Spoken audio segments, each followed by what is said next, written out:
বাংলাদেশে কোটা সংস্কার আন্দোলনে ছাত্রদের ওপর চালানো গুলির তদন্ত চায় জাতিসংঘ। সংস্থাটি বলছে, যে কোনো দেশ তদন্ত করার অনুরোধ জানালে সবচেয়ে ভালোভাবে তা করার চেষ্টা করবে জাতিসংঘ। যদি জাতিসংঘ নিজস্বভাবে তদন্ত করতে চায় তাহলে সংস্থাটির লেজিসলেটিভ বোর্ডের অনুমোদন প্রয়োজন হবে। বুধবার জাতিসংঘের নিয়মিত ব্রিফিংয়ে সাংবাদিকদের এক প্রশ্নের জবাবে মহাসচিব অ্যান্তোনিও গুতেরেসের মুখপাত্র স্টিফেন ডুজারিক এসব কথা বলেন। সাংবাদিকের এক প্রশ্নের জবাবে জাতিসংঘের মুখপাত্র স্টিফেন ডুজারিক বাংলাদেশের পরিস্থিতি নিয়ে সংক্ষিপ্ত বিবৃতি দেন। তাতে তিনি বলেন, রাজনৈতিক পরিস্থিতি ও সহিংসতা সত্ত্বেও বাংলাদেশে মানবিক সংকট চলমান। খামেরা তো দাগ হয় কিভাবে? এই যে ভাবি, দাগও যাবে রাগও যাবে। নিন চাকা সুপার হোয়াইট। ঘূর্ণিঝড় রেমাল সহ বেশ কিছু জরুরি অবস্থার শিকার মানুষদের অব্যাহতভাবে সহায়তা দিয়ে যাচ্ছে জাতিসংঘ এবং তাদের অংশীদাররা।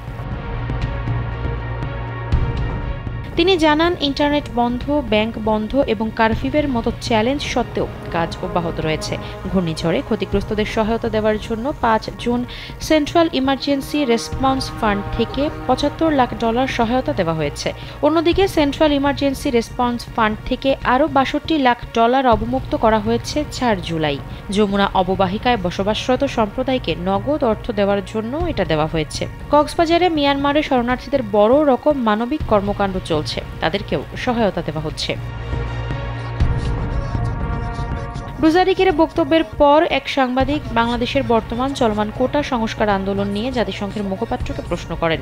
প্রশ্নের জবাবে ডুজারিক জানান, যে কোনো সরকার যদি বিভিন্ন ইস্যুতে তাদের সহায়তা চায় তাহলে সবসময় তাদের সহায়তা করতে প্রস্তুত জাতিসংঘ। ডুজারিক বলেন, বাংলাদেশ বা অন্য যে কোনো দেশের সরকারের উচিত তাদের জনগণের শান্তিপূর্ণ প্রতিবাদ বিক্ষোভ করার অধিকারকে সুরক্ষিত রাখা। সাংবাদিকরা যাতে অবাধে তাদের কাজ করতে পারে সেজন্যও তাদের অধিকারও সুরক্ষিত রাখা উচিত। এর আগে সোমবার কোটা আন্দোলন ঘিরে চলমান পরিস্থিতি নিয়ে প্রতিক্রিয়া জানিয়েছিল জাতিসংঘ।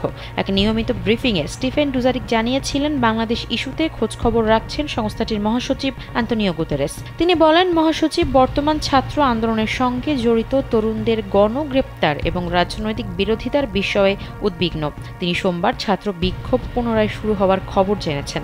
এর পরিপ্রেক্ষিতে শান্তি ও সংযমের জন্য তার আহ্বান পুনর্ব্যক্ত করেছেন। আফসারা নাজ, কালবেলা।